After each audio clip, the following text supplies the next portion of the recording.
একটি মহিলা তার মেয়েকে রাতের অন্ধকারে বৃষ্টির মধ্যে রাস্তায় ফেলে যায়। বাচ্চাটি কান্না করতে থাকে।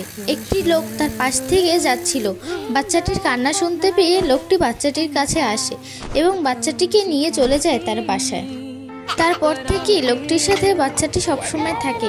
বাচ্চাটিকে খাওয়ায়, লালন পালন করে এবং পড়াশোনাও করায়। এভাবেই তাদের দুজনের দিন কেটে যায়। বাচ্চাটি অনেক বড় হয় এবং অনেক ভালো রেজাল্ট করে। লোকটি এতে অনেক খুশি হয়ে কান্না করে দেয়। মেয়েটি অনেক ভালো চাকরি পায় এবং তারা দুজনেই বড়লোক হয়ে যায়। মেয়েটি লোকটিকে একটা বাড়ি উপহার দেয়। তারা দুজনেই এভাবে হাসি খুশিতে থাকে। আর মেয়েটির আসল মা তখন অনেক গরিব হয়ে রাস্তায় ভিক্ষা করতে থাকে। তখন মেয়েটিকে দেখে, মেয়েটি কিছু সাহায্য করে চলে যায়। আর মেয়েটির মা মনে মনে ভাবতে থাকে, এটাই তো আমার মেয়ে।